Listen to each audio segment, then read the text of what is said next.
तो गाइस आज इन कपड़ों को व्यवस्थित करना है तो देर ना करते हुए लगते हैं अपने काम पर। Hello everyone, welcome back to my channel. कैसे हैं आप सभी? मैं प्रीति स्वागत करती हूं आप सभी का आपके अपने यूट्यूब चैनल में। उम्मीद करती हूं आप सभी स्वस्थ होंगे, मस्त होंगे और अपने अपने कामों में व्यस्त होंगे। जो व्यस्त है वही तो स्वस्थ है।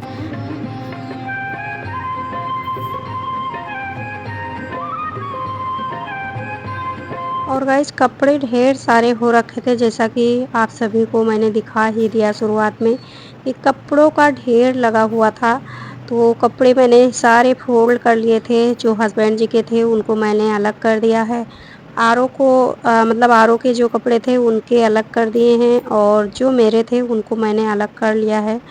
तो आज मैं सारे कपड़े सबके अलग-अलग कर दूँगी और एक साथ रहते हैं तो फिर पूरा सब उलझ जाता है। मॉर्निंग में जैसे कि मैं कुछ काम कर रही हूँ किचन में या कुछ है, किसी चीज़ को अगर कोई मतलब ज़रूरत किसी को पड़ता है ना तो मतलब एक कपड़े निकालते हैं, उसके साथ कई कपड़े उलझ देते हैं। तो मतलब मैं तो हमेशा कोशिश करती हूँ कि सबके अलग-अलग ही रहें, लेकिन वो कुछ टाइम बाद ऐसे ही हो जाता है कि उस सबके कपड़े एक साथ ही मिक्स हो जाते हैं। तो आरओ के कपड़े मैं छोटा-सा बैग एक रखी हूँ, तो उसी में आरओ के जो डेली पहनने वाले कपड़े होते हैं ना, तो उनको मैं उसमें रख देती हूँ, बाकी हस्बैंड जी के अलग ही रखती हूँ और अपने कपड़े मैं यहाँ रख देती हूँ ताकि हमें भी आराम रहता है, अपना आराम से निकाल के और पहन लो। और बेडशीट वगैरह भी यहीं नीचे रख देती हूँ, तो अपना जब लगाना होता है यहीं से निकाल कर और अपना चेंज कर लेती हूँ आराम से, ठीक रहता है। तो आज इसी काम में मैं लग गई हूँ, ये शाम का समय है। तो मॉर्निंग का आप सभी के साथ मैंने शेयर किया था वीडियो, ये वीडियो उसी के आगे से स्टार्ट है। तो शाम का समय था, मैंने सोचा कि चलिए जो है टाइम है मेरे पास, तो अपना लग के इन कपड़ों को व्यवस्थित कर लेती हूँ। तो कपड़े तो ढेर सारे हो रखे थे और कुछ कपड़े मतलब इसमें जो रिटायर हो चुके थे उनको मुझे निकाल कर अलग करना था। जब कपड़े सही करने लगो, जैसे अलमारी वगैरह है या कुछ मतलब चीज़ें सही करने लगो ना, तो उसमें से बहुत सारी चीज़ें ऐसे निकलती हैं जो कोई काम की नहीं रहती हैं। तो वही था, मतलब जो कपड़े इसमें ऐसा लग रहा था कि अब ये यूज़ करने वाले नहीं हैं, उनको मैंने अलग कर दिया था और जो यूज़ करने वाले थे उनको मैंने अपने-अपने जगह पे लगा दिया है। और ये कपड़े मैं इधर रख दे रही हूँ। आरओ के कपड़े ये फुल हैं, तो गर्मियों में ये फुल कपड़े आरओ बिल्कुल पहनेंगे नहीं, तो इसीलिए इन कपड़ों को मैं इधर रख दी हूँ और इनके लिए मैं कोई जगह बनाऊँगी फिर रखूँगी। क्योंकि हाँ, सोचना पड़ता है कि कौन से कपड़े कहाँ रखूँ और मतलब इस रूम में तो नहीं कोई गुंजाइश है रखने की, दूसरे रूम में ही इनको मैं कहीं शिफ्ट करूँगी बैग वगैरह में रखकर। और कहने को तो ये सारे काम मतलब कोई गिनती में भी नहीं रहते हैं और ये सारे काम कितना भी कर लो लेकिन किसी को कोई फ़र्क नहीं पड़ने वाला कि मतलब इतना काम की हैं। लेकिन इस काम में भी मेहनत काफ़ी लगती है और कहते हैं, एक पुरानी कहावत है कि कपड़ों को हमेशा फ़ोल्ड कर कर सही करके रखना चाहिए। उलझे हुए कपड़े रिश्तों को भी उलझाते हैं। तो इसलिए मेरी कोशिश रहती है कि मैं हमेशा कपड़ों को हमेशा फ़ोल्ड करके उनको सही जगह से मतलब सही जगह पे रखूँ और सारे कपड़े व्यवस्थित रहते हैं तो अच्छा भी लगता है, चाहे वो अलमीरा में हो और चाहे वो मतलब ऐसे बाहर रखे हों, तो अगर फ़ोल्ड रहते हैं तो देखने में भी अच्छा लगता है। तो वही ये पुरानी कहावत है कि कपड़ों को हमेशा फ़ोल्ड करके रखना चाहिए, ऐसे छोड़ना नहीं चाहिए, क्योंकि अगर कपड़े उलझे रहते हैं तो रिश्ते भी अपने उलझे रहते हैं। पता नहीं कहाँ तक ये सच है या झूठ है, लेकिन हाँ, ये पुरानी कहावत है। तो बस कपड़ों को उधर मैंने व्यवस्थित कर दिया था और ये चूड़ा मैंने जब देवर जी की शादी थी तो मैंने ख़रीदा था, लहंगे के साथ पहनने के लिए लहंगा भी ख़रीदा था। लेकिन कुछ ऐसा हो गया था जो मैंने लहंगा भी नहीं पहना था और ये चूड़ा भी ऐसे ही रखा था। तो मैंने सोचा चलिए इसको दीवान में डाल देते हैं, अब देखो इसको कब पहनने का मौका मिले। और वैसे तो वट सावित्री का मतलब त्योहार अभी आने वाला है, लेकिन मेरे यहाँ होता नहीं है और जो बरगद वाली पूजा होता है ना, बरसाइत शायद बोलते हैं, क्या बोलते हैं, तो वो भी है कल, मतलब वीडियो जिस दिन जाएगी उसी दिन है। तो मेरे यहाँ ये सारी पूजा नहीं होती हैं, सिर्फ़ करवा चौथ होता है।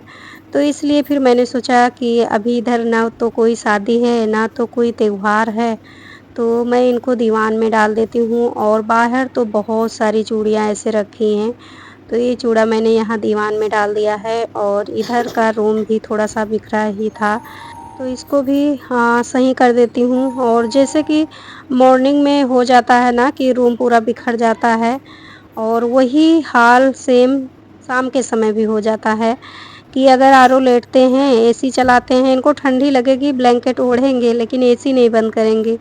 तो ऐसा इनका रहता है। तो बस यहाँ से मेरा काम समाप्त होता है। हेलो और गाइस, वेलकम ये बैक टू है न्यू ब्लॉग। दूसरे और दिन आज की मैं जा रहा क्लिप। हूँ अभी पेटीएम में अपनी, क्योंकि अब मेरे टेस्ट हो गए थे ना, तो इसलिए आज पेटीएम है। और उसके बाद मेरी 15 से छुट्टी, हॉलिडे समर वेकेशंस।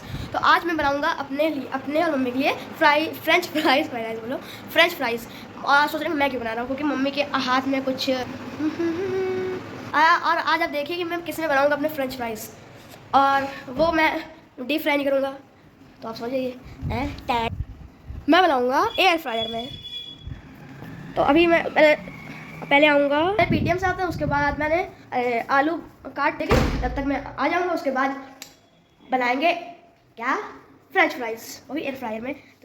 तो बस पेटीएम से आ गए थे। इसके बाद जो है धूप तो बहुत तेज़ों की थी, तो गर्मी बहुत लग रही थी। तो आने के बाद थोड़ी देर बैठकर थोड़ा-सा आराम किया, और इसके बाद आरओ लग गए हैं इधर अपने काम पर। तो ये मतलब एयर फ्रायर आया था, तो बहुत मतलब इसकी इतनी पैकेजिंग टाइट थी कि ये खोलते नहीं बन रहा था। तो हस्बैंड जी ने और आरओ ने और एक लड़का और था, 3 लोगों ने मिलकर इसको ओपन किया था। मतलब बहुत, बहुत, बहुत मतलब इतनी टाइट इसकी पैकेजिंग थी कि मैं तो खोल ही ना पाती। तो ऐसा था, तो इसलिए पहले उन लोगों ने खोल कर देख लिया था। फिर आरव बोले कि मम्मी मतलब आप वीडियो बना लो इसका। तो हमने कहा चलो भाई वीडियो बना लेते हैं। तो यहाँ जो है एयर फ्रायर अब निकाले हैं, जैसा कि आप सभी को आरव ने पहले बताया था कि मम्मी के लिए और अपने लिए फ्रेंच फ्राई बनाऊंगा। तो हाँ, इसी के लिए आरव निकाले हैं। और इनको मतलब इंतज़ार नहीं हो रहा था कि मम्मी जल्दी स्कूल से आएँ और इसको मतलब यूज़ करें। अभी ये एक भी टाइम मतलब एक बार भी यूज़ नहीं हुआ है, अभी ये बिल्कुल न्यू है। तो आरव की फ़रमाइश पे ये चीज़ मतलब एयर फ्रायर हस्बैंड जी ने मंगवाया है, क्योंकि इनको जो है ये सारी चीज़ें खाने में काफ़ी तो पसंद ये आती इसका हैं, जैसे कि बाहर की चीज़ें। टेम्परेचर वाला तो प्रेस इसीलिए करने ही वाला, मतलब पापा से बोले कि पापा मुझे मंगवा दो, और ये है और इसका मैं घर पे ही मम्मी से टाइमर बनवा और लूँगा, टाइमर मैं बना वायरस क्रॉस लूँगा, करने वाला। और बाहर से चीज़ें नहीं मंगवाऊँगा। तो मेरे लिए तो काफ़ी बढ़िया है तो कि ऐसे चलो प्रेस अच्छा करके है, बच्चे बाहर का नहीं खाएँगे, घर पे ही इसको अपना ऐसे करके बना के सामान खा निकाल लेना लेंगे। जो करना है। उसके बाद तो हारून यहाँ आप लोगों को बहुत ज़्यादा सब कुछ समझा रहे थे, बट आवाज़ सही से नहीं आ ऐसे रही करो, थी, टाइमर से तो लगाओ, मैंने यहाँ पे और तुम वॉइस उसमें ओवर जो कर बनाना दिया है। है। जैसे कि बाकी मुझे बनाना है आरो फ्रेंच अभी फ्राइज, फ्रेंच तो क्लिक फ्राई करूंगा पहले बनाने फ्रेंच जा फ्राई, रहे हैं। यहाँ सब आप लोगों को बता रहे थे इस पे सेट करना फ्रेंच है, इस पे सेट करना है, टेम्परेचर सही लेकिन सेट है। आवाज़ सही से आ नहीं रही थी। तो यहाँ आरो बनना है बनाकर आ चुके हैं थैंक यू। फ्रेंच फ्राई, और आप लोग देख सकते हो काफ़ी अच्छा बना हुआ था। ऐसा लग ही अच्छा नहीं बना रहा है था तो कि सही आरओ है। ने बनाया है। और सच बताऊँ गाइस, मैंने कुछ भी नहीं किया है, जैसा कि आरओ ने अच्छा दिखाया बना ही है, कि मेरे हाथ में चोट लगाओ लगी इसको। है।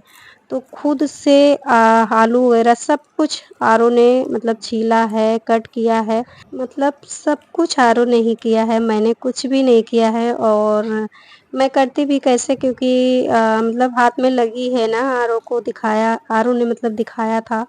तो इसलिए इस टाइम चाकू वगैरह पकड़ने में या मतलब गड़बड़ कुछ लगा भी हुआ करने में नहीं, प्रॉब्लम अच्छा है। होती है। तो आरओ ने खुद ही किया था, बोला भी था कि मम्मी आप परेशान मत हो और मैं कर दूँगा। और दिखने में तो थोड़ी-सी चोट है, लेकिन हाँ, काफ़ी लग गई है। तो इसीलिए जो है थोड़ा-सा प्रॉब्लम होती है, और इस टाइम तो काम उल्टे-सीधे ही हो रहे हैं। एक हाथ से जितना कर पाती हूँ, दूसरे हाथ से थोड़ा-सा सहारा लेती हूँ, बाकी अंगूठे में अगर ज़रा-सी भी लग जाता है तो काफ़ी दर्द होता है। तो चलिए खाते हैं आरव के हाथ का बना हुआ फ्रेंच फ्राई। आप लोग भी आ जाइए खाने के लिए, और मिलकर एंजॉय करते हैं, और इस वीडियो को यहीं समाप्त भी करते हैं। मिलती हूँ एक नई वीडियो में नई उम्मीद के साथ। अभी के लिए बाय बाय, टेक केयर, अपना ध्यान रखें और अपनों का भी।